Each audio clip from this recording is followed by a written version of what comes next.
So, Joe, my entire career has been in marketing, and I feel like I'm going to say something that might be controversial within this space. But today we're addressing SEO for solopreneurs and just kind of the basics. And I think... And SEO is search engine optimization. Thank you. Yes, like how to get found when somebody types something into Google or other search platforms.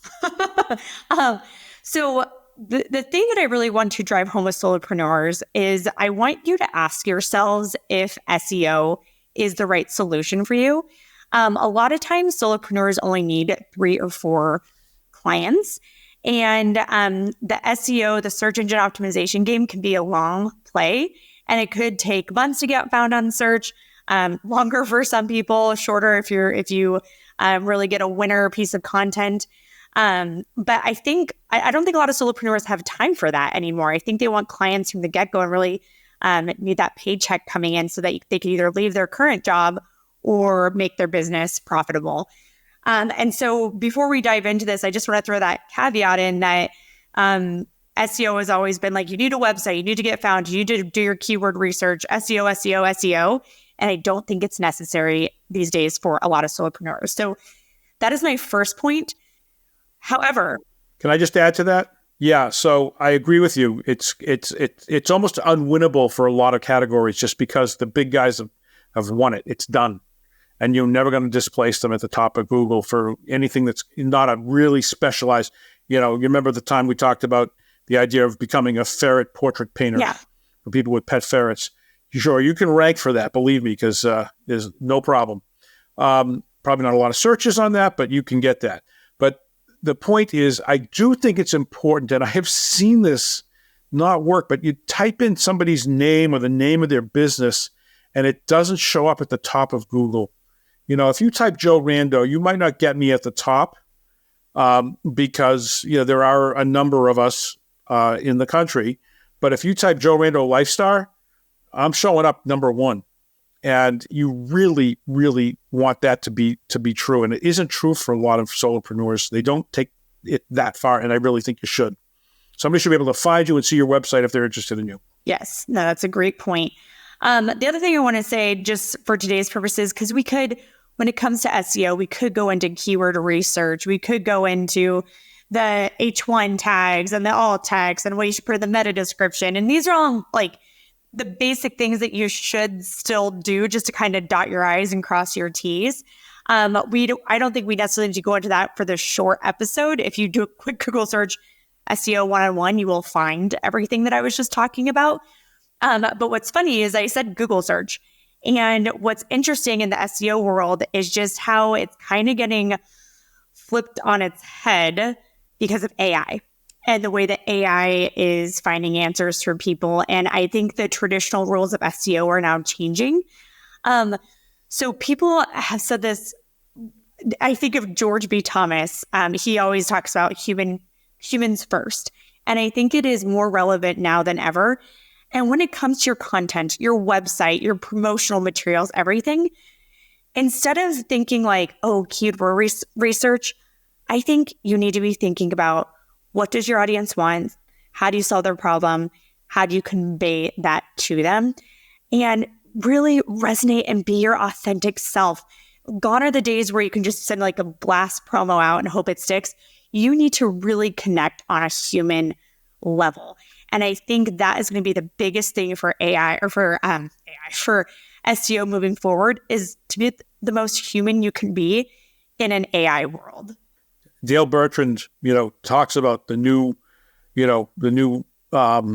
search, and he says this whole idea of keywords is out the window. He said your content should be, first of all, you need to answer those questions, like you said, that the customers have, that your customers have. And it's good, Dale Bertrand says, to think about the questions that people that actually want to buy are going to ask. And quick story, but years ago at my last company, we were number 1 on Google for the search life in the 22nd century.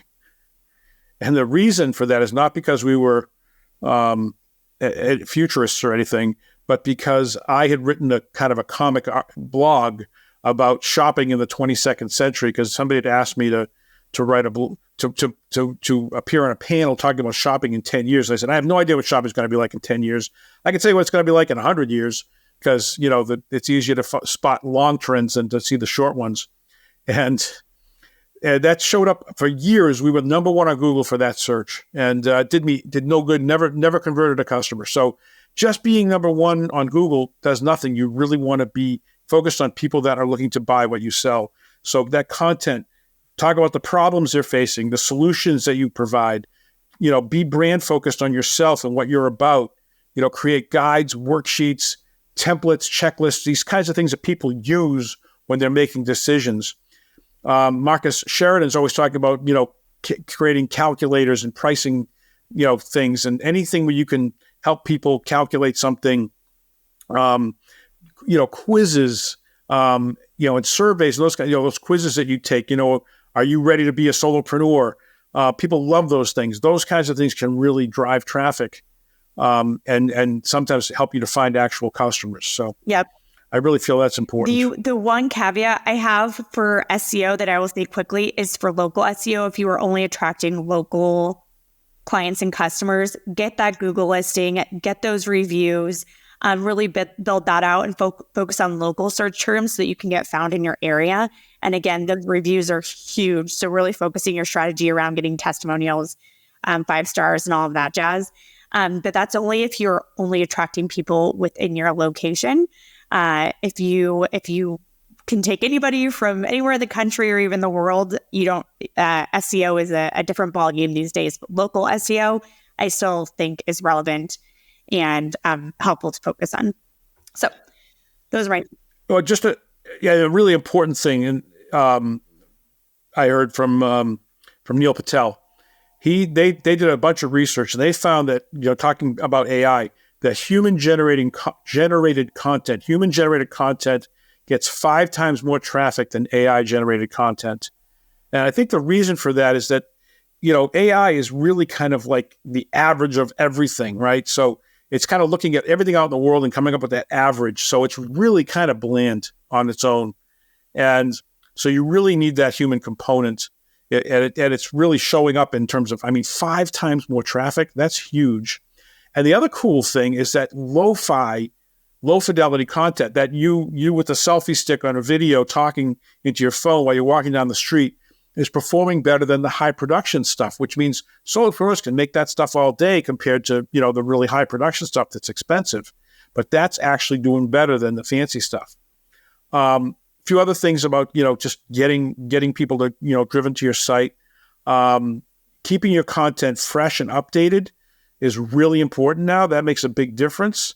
And podcasting is significantly less competitive than blogging now. So if you're having a podcast, you're likely to get more traffic from the podcast than you will from putting the same amount of blogs out there. So there's just a lot more blogs. Podcasting is harder, but it produces the results.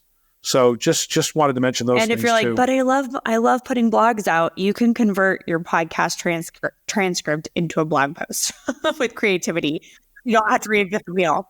Sites with blogs get 75% more organic traffic, and they get 48% more backlinks. So you really want to have a blog. I'm not saying not to have a blog, but having a podcast is another way to compete, and it's less competitive than the blog. So I think it's important to just keep that in mind as you're doing this. You're not going to play against the big guys, but you do want to produce a website that's worth going to, and it will likely, if you're thinking in terms of attracting your customers, it will help you to convert customers. Yep. Well, Joe, I think that is a great place to end this soundbite episode. Listeners, we hope you followed and you agreed with everything we said. If you don't, please let us know. Otherwise, we will see you next week on The Aspiring Solopreneur. As always, leave those 5-star reviews, subscribe on your favorite podcast platform, YouTube, the works. We so appreciate it. See you next time.